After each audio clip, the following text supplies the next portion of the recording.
ഇന്ത്യയുടെ രാഷ്ട്രീയവും സാംസ്കാരികവുമായ സ്ഥിരാകേന്ദ്രമായ ഡൽഹി വെറുമൊരു തലസ്ഥാന നഗരി എന്നതിലുപരി ആയിരക്കണക്കിന് വർഷങ്ങളുടെ ചരിത്രം പേറുന്ന ഒരു പേരാണ്. എന്നാൽ ഈ പേരിന്റെ ഉത്ഭവം എവിടെ നിന്നാണ്? അത് രാജാ ദിലുവിൽ നിന്നോ, അതോ പ്രവേശന കവാടം എന്ന അർത്ഥം വരുന്ന ദഹേലിയിൽ നിന്നാണോ, അതോ ഹൃദയത്തെ ആകർഷിക്കുന്നത് എന്ന് മിർസ ഗാലിബിന്റെ ദില്ലിയിൽ നിന്നാണോ? ഈ ചരിത്രപരമായ സംശയം നിലനിൽക്കെ തന്നെ ഡൽഹിയുടെ പേര് വീണ്ടും ഒരു ദേശീയ ചർച്ചാ വിഷയമായി മാറിയിരിക്കുകയാണ്. വിശ്വ ഹിന്ദു പരിഷത്ത് VHP നഗരത്തിന്റെ പേര് ഇന്ദ്രപ്രസ്ഥം എന്നാക്കി മാറ്റണമെന്ന് ആവശ്യപ്പെട്ടുകൊണ്ട് സർക്കാരിന് കത്ത് നൽകിയതോടെയാണ് ഈ വിവാദം ആളിക്കത്തിയത്. മഹാഭാരതത്തിലെ പാണ്ഡവരുടെ തലസ്ഥാനമായിരുന്ന ഇന്ദ്രപ്രസ്ഥം എന്ന പേര് സ്വീകരിക്കുന്നതിലൂടെ ഡൽഹിയുടെ 5000 വർഷത്തിലധികം പഴക്കമുള്ള പാരമ്പര്യത്തെയും പുരാതന സംസ്കാരത്തെയും വീണ്ടെടുക്കാൻ കഴിയുമെന്നാണ് VHP പറയുന്നത്. ഡൽഹി എന്ന പേര് കേവലം 2000 വർഷത്തെ ചരിത്രത്തെ മാത്രമേ അടയാളപ്പെടുത്തുന്നുള്ളൂ എന്നും അതിനാൽ തന്നെ സാംസ്കാരിക മന്ത്രിക്ക് നൽകിയ കത്തിൽ ഇന്ദിരാഗാന്ധി രാജ്യാന്തര വിമാനത്താവളം, old Delhi railway station, Shahjahanabad development board എന്നിവയുടെ പേരുകളും ഇന്ദ്രപ്രസ്ഥം എന്ന് മാറ്റണമെന്ന് ആവശ്യപ്പെട്ടിട്ടുണ്ട്. എന്നാൽ ഇതിന് സമാന്തരമായി BJP പ്രാദേശിക ഉച്ചാരണമായി ദില്ലി എന്ന പേരിനു വേണ്ടി വാദിക്കുകയാണ്. സാധാരണ ജനങ്ങൾ തലസ്ഥാനത്തെ എക്കാലത്തും ദില്ലി എന്ന് വിളിച്ചിരുന്നുവെന്ന വസ്തുതയാണ് ഈ ആവശ്യത്തിന് പിന്നിലെ പ്രധാന കാരണം. ഒരു വശത്ത് ഇന്ദ്രപ്രസ്ഥം എന്ന ഇതിഹാസ പൈതൃകവും മറുവശത്ത് ദില്ലി എന്ന പ്രാദേശിക സ്നേഹവും ഔദ്യോഗികമായി നിലനിൽക്കുന്ന ഡൽഹി എന്ന കൊളോണിയൽ സ്വാധീനമുള്ള പേരും തമ്മിലുള്ള ഈ വടംവലി നഗരത്തിന്റെ ഐഡന്റിറ്റിയെക്കുറിച്ചുള്ള ഒരു സുപ്രധാന ചോദ്യമാണ് ഉയർത്തുന്നത്. ഇന്ത്യയുടെ തലസ്ഥാനമായ ഡൽഹിയെക്കുറിച്ച് പറയുമ്പോൾ അതൊരു നഗരം മാത്രമല്ല, അത് കാലാന്തരത്തിലൂടെയുള്ള ഒരു സഞ്ചാരമാണ്. നമ്മുടെ രാഷ്ട്രത്തിന്റെ രാഷ്ട്രീയ സ്ഥിരാകേന്ദ്രവും സാംസ്കാരിക സംഗമവേദിയും ആയിരക്കണക്കിന് വർഷങ്ങളുടെ ചരിത്രവും ഉറങ്ങുന്ന മണ്ണുമാണ് ഈ മഹാനഗരം. എങ്കിലും ഈ നഗരത്തെക്കുറിച്ച് ഏറ്റവും ആകർഷകമായ ഒരു ചോദ്യം ഇപ്പോഴും നിലനിൽക്കുന്നു. എന്തുകൊണ്ട് ഡൽഹി? അല്ലെങ്കിൽ പ്രാദേശികമായി ഇപ്പോഴും പറയപ്പെടുന്നത് പോലെ എന്തുകൊണ്ട് ദില്ലി? ഒരു നഗരത്തിന്റെ പേര് അതിന്റെ അസ്തിത്വത്തെ നിർണ്ണയിക്കുന്നത് എങ്ങനെയെന്ന് പഠിക്കുന്നത് ശരിക്കും കൗതുകരമാണ്. ഡൽഹിയുടെ പേരിന്റെ ഉത്ഭവം ചരിത്രപരമായ രേഖകളിലും അതുപോലെ നാടോടി കഥകളിലും ഭാഷാപരമായ വിശകലനങ്ങളിലും ഇടകലർന്നൊരു കാര്യമാണ്.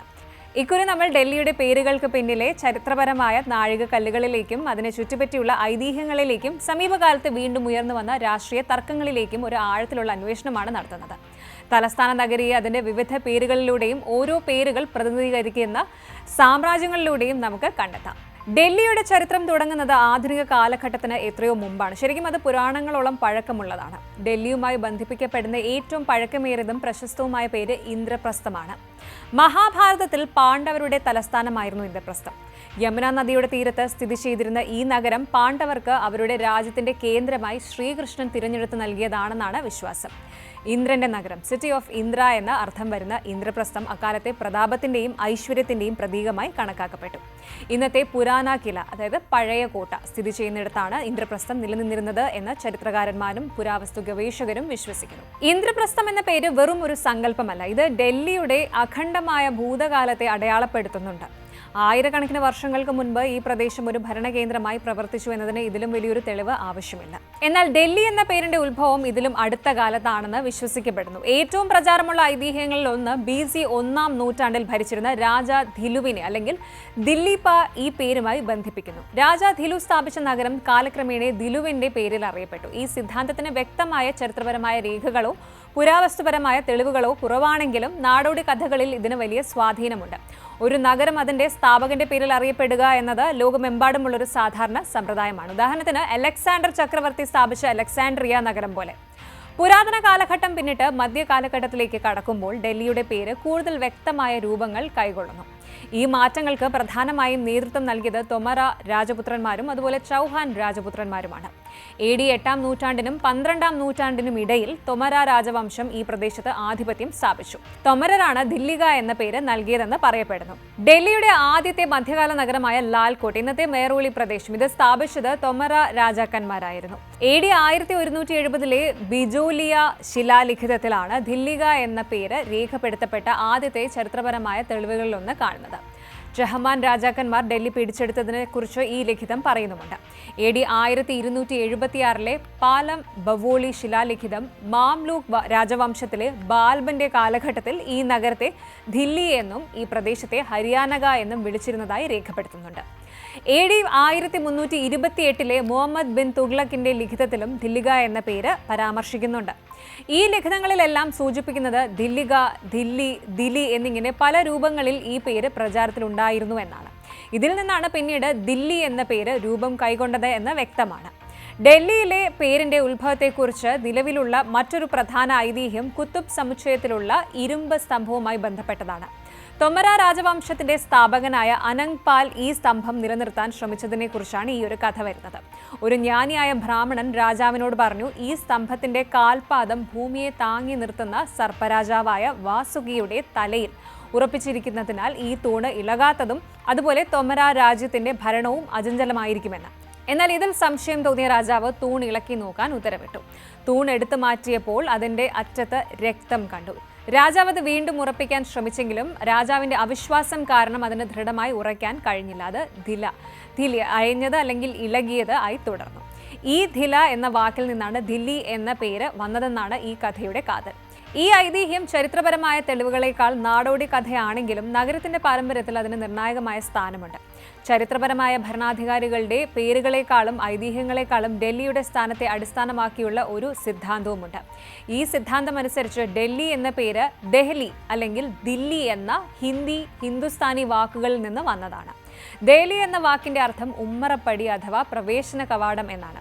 ഈ സിദ്ധാന്തം ഡൽഹിയുടെ തന്ത്രപ്രധാനമായ ഭൂമിശാസ്ത്രപരമായ സ്ഥാനവുമായി ബന്ധപ്പെട്ടിരിക്കുന്നു. വടക്കു പടിഞ്ഞാറൻ ദിശയിൽ നിന്ന് ഗംഗാ സമതലത്തിലേക്കുള്ള സ്വാഭാവികമായ പ്രവേശന കവാടമായി ഡൽഹി എക്കാലത്തും നിലകൊണ്ടിരുന്നു. മധ്യേഷ്യയിൽ നിന്നും പേർഷ്യയിൽ നിന്നുമുള്ള ആക്രമണകാരികൾക്കും പിന്നീട് കച്ചവടക്കാർക്കും ഈ സമതലത്തിലേക്ക് പ്രവേശിക്കാൻ ഡൽഹിയിലെ മലനിരകൾ മറികടക്കേണ്ടത് അത്യാവശ്യമായിരുന്നു. ഇതുകൂടാതെ ഇത് സംസ്കാരങ്ങളുടെ കവാടവും കൂടിയായിരുന്നു. പേർഷ്യൻ, മംഗോൾ, തുർക്കി, അഫ്ഗാൻ സംസ്കാരങ്ങൾ ഈ പാതയിലൂടെ ഇന്ത്യയിലേക്ക് പ്രവേശിക്കുകയും ഇന്ത്യൻ സംസ്കാരവുമായി ലയിക്കുകയും ചെയ്തു. തന്ത്രപ്രധാനമായ ഈ സ്ഥാനം കാരണം പുരാതന വാണിജ്യ മാർഗങ്ങൾ ഇവിടെ സംഗമിച്ചു. ഇത് ഡൽഹിയെ ഒരു പ്രധാന വ്യാപാര കേന്ദ്രമാക്കി മാറ്റി. അതിനാൽ ഈ ഭാഷാപരമായ സിദ്ധാന്തം കേവലം പേരുകളുടെ യാദൃശ്ചികത എന്നതിലുപരി ചരിത്രത്തിലുടനീളം നഗരം വഹിച്ച നിർണായകമായ പങ്ക് എന്തായിരുന്നു എന്ന് വ്യക്തമാക്കുന്നു. നൂറ്റാണ്ടുകളായി ഡൽഹി നിലനിൽക്കുന്നത് ഒരൊറ്റ നഗരമായിട്ടല്ല, മറിച്ച് അടുത്തടുത്ത് നിലനിന്നിരുന്നതും ഓരോ ഭരണാധികാരിയും സ്ഥാപിച്ചതുമായ നിരവധി നഗരങ്ങളുടെ ഒരു ശൃംഖലയായിട്ടാണ്. ചരിത്രപരമായി ഡൽഹിക്ക് 7 പ്രധാന നഗരങ്ങൾ ഉണ്ടായിരുന്നു. ഈ ഓരോ നഗരവും ഡൽഹിയുടെ പേരിനും ചരിത്രത്തിനും പുതിയ മാനങ്ങൾ നൽകി. ഉദാഹരണത്തിന് ലാൽകോട്ട് അഥവാ ഖില റായ് പിത്തോറ 1052 AD, അതായത് 12ാം നൂറ്റാണ്ടിൽ സ്ഥാപിച്ചതാണ്. തോമറും പൃഥ്വിരാജ് ചൗഹാനും ചേർന്നാണ് ഇത് സ്ഥാപിച്ചത്. അതിന്റെ അവശിഷ്ടങ്ങൾ ഇന്ന് മെഹ്റോളിയിലും കുത്തുബ് സമുച്ചയത്തിലുമാണ് ഉള്ളത്.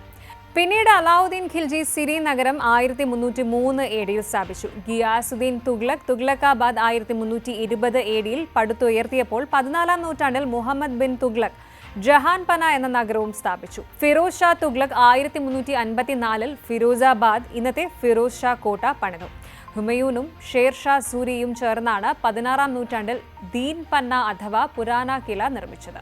മുഗൾ ചക്രവർത്തിയായ ഷാജഹാൻ സ്ഥാപിച്ച നഗരമാണ് ഈ പരമ്പരയിലെ ഏറ്റവും ശ്രദ്ധേയമായ ഒന്നായ ഷാജഹാനാബാദ്. 17ാം നൂറ്റാണ്ടിൽ സ്ഥാപിച്ച ഈ നഗരം ഇന്നത്തെ ലോകത്തിലെ ഏറ്റവും മനോഹരവും ആസൂത്രിതവുമായ നഗരങ്ങളിൽ ഒന്നാണ്. മുഗൾ വാസ്തുവിദ്യയുടെ പ്രതീകമായ ചെങ്കോട്ട റെഡ് ഫോർട്ട് ഈ നഗരത്തിന്റെ കേന്ദ്രമായിരുന്നു. ഷാജഹാന്റെ നഗരം എന്ന അർത്ഥം വരുന്ന ഷാജഹാനാബാദ് മുഗൾ സാമ്രാജ്യത്തിന്റെ പ്രതാപത്തിന്റെ അവസാനത്തെ മഹത്തായ തലസ്ഥാനമായിരുന്നു. ഇന്ന് നമ്മൾ ഓൾഡ് ഡൽഹി എന്ന് വിളിക്കുന്ന പ്രദേശം ഇതാണ്. ഇതിലൂടെ ഡൽഹി കാലാന്തരത്തിൽ പല പേരുകളിലും അറിയപ്പെട്ടു. പക്ഷേ നഗരത്തിന്റെ ഹോളിസ്റ്റിക് ഐഡന്റിറ്റി നിലനിർത്തിപ്പോന്നു. 20ാം നൂറ്റാണ്ടിന്റെ തുടക്കത്തിൽ ബ്രിട്ടീഷ് ഇന്ത്യയുടെ തലസ്ഥാനം കൽക്കത്തയിൽ നിന്ന് ഡൽഹിയിലേക്ക് മാറ്റാൻ തീരുമാനിച്ചു.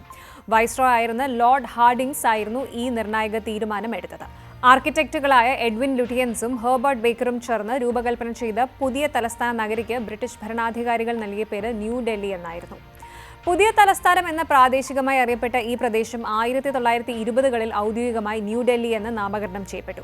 ഈ പേര് നഗരത്തിന്റെ ചരിത്രപരമായ തുടർച്ചയെയും എന്നാൽ അതേസമയം ബ്രിട്ടീഷ് അധികാരം സ്ഥാപിക്കുന്നതിനെയും സൂചിപ്പിച്ചു. ന്യൂഡൽഹി സ്ഥാപിച്ചപ്പോൾ പഴയ നഗരത്തെ ഷാജഹാനാബാദ് എന്ന് വിളിക്കുന്നതിന് പകരം ഓൾഡ് ഡൽഹി എന്ന് വിളിക്കാനും തുടങ്ങി. പേരിന്റെ ചരിത്രപരമായ വിശകലനങ്ങളും ശിലാലിഖിതങ്ങളും എല്ലാം ഒരു വശത്ത് നിലനിൽക്കുമ്പോൾ സാധാരണ ജനങ്ങൾക്കും കവികൾക്കും ഡൽഹി വെറും ഒരു പേരായിരുന്നില്ല. പ്രശസ്ത ഉറുദു കവിയായ മിർസ ഗാലിബിനെ സംബന്ധിച്ചിടത്തോളം അത് ദില്ലിയായിരുന്നു, അതായത് ഹൃദയത്തെ ആകർഷിക്കുന്നത് എന്ന അർത്ഥത്തിൽ. ഗാലിബ് ജീവിച്ചിരുന്ന കാലത്ത് ഡൽഹിക്ക് പേരുമാറ്റലിന്റെ തിരക്കില്ലായിരുന്നു. എങ്കിലും അദ്ദേഹത്തെ പോലെ നിരവധി ആളുകൾക്ക് ദില്ലി എന്ന പേര് ആ നഗരത്തിന്റെ ആത്മാവും അതിന്റെ വാത്സല്യവും അതിന്റെ ചരിത്രപരമായ വേദനകളും ഉൾക്കൊള്ളുന്ന ഒന്നായിരുന്നു. ദില്ലി എന്ന വാക്ക് ഡൽഹി എന്ന ഔദ്യോഗിക നാമത്തെക്കാൾ കൂടുതൽ ഭാവനാത്മകവും അതുപോലെ ഹൃദയത്തോട് ചേർന്ന് നിൽക്കുന്ന ഒന്നുമാണ്. ഈ പ്രാദേശിക ഉച്ചാരണം ഇപ്പോഴും നിലനിൽക്കുന്നതിന്റെ കാരണം അത് അവിടുത്തെ സാധാരണക്കാരന്റെ ഭാഷയുടെ ഭാഗമാണ് എന്നതിനാലാണ്. സമീപ വർഷങ്ങളിൽ ഡൽഹിയുടെ പേര് വീണ്ടും ഒരു രാഷ്ട്രീയ ചർച്ചാ വിഷയമായി മാറിയിരിക്കുന്നു. ഡൽഹി എന്ന പേര് മാറ്റി ദില്ലി എന്നാക്കണമെന്ന് BJP നേതാവ് വിജയ് ഗോയലിനെ പോലുള്ളവർ ആവശ്യപ്പെടുന്നതിലൂടെയാണ് ഈ തർക്കം വീണ്ടും ആളിക്കത്തിയത്. ഈ ആവശ്യം തികച്ചും യുക്തിസഹമാണ്. കാരണം പ്രാദേശിക സംസാര ഭാഷയിൽ ഈ നഗരം എക്കാലത്തും ദില്ലി തന്നെയാണ്.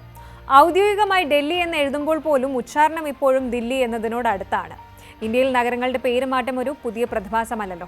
ചരിത്രത്തിന്റെ ഭാഗമായി പല പ്രധാന നഗരങ്ങളുടെയും പേരുകൾ മാറ്റിയിട്ടുണ്ട്. ഉദാഹരണത്തിന് പഴയ ബോംബെയെ മുംബൈ എന്നും മദ്രാസിനെ ചെന്നൈ എന്നും കൽക്കത്തയെ കൊൽക്കത്ത എന്നും പുനർനാമകരണം ചെയ്തത് ഇതിന് ഉദാഹരണങ്ങളാണ്. സമീപകാലത്തും ഈ പ്രവണത തുടർന്നു. പ്രാദേശിക ചരിത്രപരമായ വേരുകളിലേക്ക് മടങ്ങാനുള്ള ശ്രമത്തിന്റെ ഭാഗമായി ഗുഡ്ഗാവ് ഗുരുഗ്രാമായി മാറി. അതുപോലെ മുഗൾ സറായ് എന്ന റെയിൽവേ സ്റ്റേഷൻ ദീൻ ദയാൽ ഉപാധ്യായ നഗർ എന്നും പേരുമാറ്റം ചെയ്യപ്പെട്ടു. ഇത്തരം പേരുമാറ്റങ്ങൾക്ക് പിന്നിൽ പ്രധാനമായും 2 പ്രേരണകളാണ് കാണപ്പെടുന്നത്. ഒന്നാമത്തേത് കൊളോണിയൽ തിരുത്താണ്. അതായത് കോളനി വാഴ്ചയുടെ ശേഷിപ്പുകൾ ഒഴിവാക്കി പ്രാദേശിക ഭാഷയിലും സംസ്കാരത്തിലും അധിഷ്ഠിതമായ പേരുകളിലേക്ക് മടങ്ങുക എന്നതാണ് ഇതിലൂടെ ലക്ഷ്യമിടുന്നത്. രണ്ടാമത്തേത് ചരിത്രപരമായ സാംസ്കാരികമായ ബന്ധം ഊട്ടിയുറപ്പിക്കുക എന്നതാണ്. അതായത് ആ നഗരത്തിന്റെ തനതായ പാരമ്പര്യങ്ങളെയും പുരാണങ്ങളെയും വീണ്ടും പ്രാധാന്യത്തോടെ ഉയർത്തിക്കൊണ്ടുവരിക എന്ന ലക്ഷ്യം. ഈ പശ്ചാത്തലത്തിൽ ഡൽഹിയെ ദില്ലി എന്ന് മാറ്റാനുള്ള ആവശ്യം പേരിൽ പതിഞ്ഞ ബ്രിട്ടീഷ് സ്വാധീനം ഒഴിവാക്കി പ്രാദേശിക സംസാര ഭാഷയെ ഔദ്യോഗിക തലത്തിൽ അംഗീകരിക്കാനുള്ള ശ്രമമായി കണക്കാക്കാം. കാരണം ബ്രിട്ടീഷ് വൈസ്രോയ് ലോർഡ് ഹാർഡിങ്സ് ന്യൂഡൽഹി സ്ഥാപിക്കുമ്പോൾ പല പേരുകൾ പരിഗണിച്ച ശേഷമാണ് ഡൽഹി എന്ന ഉച്ചാരണത്തിൽ എത്തിച്ചേർന്നത്. നഗരത്തിന്റെ പേരിന്റെ ഉത്ഭവം ദില്ലിയിലോ ഡൽഹിയിലോ ആയിരുന്നാലും സാധാരണക്കാരുടെ സംസാരത്തിൽ ഈ നഗരം എക്കാലത്തും അതിന്റെ ആത്മാവിനെ പ്രതിനിധീകരിക്കുന്ന ദില്ലി എന്ന പേരിലാണ് നിലനിൽക്കുന്നത്. ഡൽഹിയുടെ പേരിന്റെ ചരിത്രപരമായ വിശകലനം ഒരു നഗരം എങ്ങനെയാണ് അതിന്റെ വിവിധ കാലഘട്ടങ്ങളിലെ ഭരണാധികാരികളുടെയും പ്രാദേശിക ഐതിഹ്യങ്ങളുടെയും ഭൂമിശാസ്ത്രപരമായ പ്രാധാന്യത്തിന്റെയും ഒരു സങ്കലനമായി മാറുന്നത് എന്ന് നമുക്ക് മനസ്സിലാക്കി തരുന്നുണ്ട്. ഇന്ദ്രപ്രസ്ഥം എന്ന ഇതിഹാസ നാമം മുതൽ തോമരുടെ ദില്ലിഗയും തുഗ്ലക്കുമാരുടെ തുഗ്ലക്കാബാദും ഷാജഹാന്റെ ഷാജഹാനാബാദും ബ്രിട്ടീഷുകാരുടെ ന്യൂഡൽഹിയും വരെ ഓരോ പേരും ഓരോ അധ്യായമാണ്. ഈ പേരുകളെല്ലാം ഈ ഭൂമിയിൽ നിലനിന്നിരുന്നു. ഓരോന്നും അതിന്റെ ഭരണാധികാരിയുടെ മുദ്ര പതിപ്പിച്ചു. ജർമ്മൻ പുരാവസ്തു ഗവേഷകനായ ജനറൽ കണ്ണിംഗ്ഹാം ഒരു കാലത്ത് ഈ നഗരത്തെ ദില്ലിപൂർ എന്ന് രേഖപ്പെടുത്തി. പുരാതന ഗ്രീസിലെ പെരിക്ലസിന്റെ കാലത്തെ എഥൻസുമായി ഡൽഹിയെ താരതമ്യം ചെയ്തവരുമുണ്ട്. ഇതെല്ലാം ഈ നഗരത്തിന്റെ പ്രാധാന്യം എത്ര വലുതായിരുന്നു എന്നതിനെ സൂചിപ്പിക്കുന്നു. പേര് ഡൽഹി എന്നോ ദില്ലി എന്നോ ആകട്ടെ, ഒരു കാര്യം വ്യക്തമാണ്: ഡൽഹി ഇന്ത്യയുടെ ഹൃദയമാണത്. വെറും ഒരു ഉമ്മറപ്പടി, അതായത് ത്രെഷോൾഡ് മാത്രമല്ല, അത് പല സംസ്കാരങ്ങളെയും പല സാമ്രാജ്യങ്ങളെയും പല ചരിത്രങ്ങളെയും സ്വാഗതം ചെയ്ത ഒരു സംഗമ സ്ഥലമാണ്.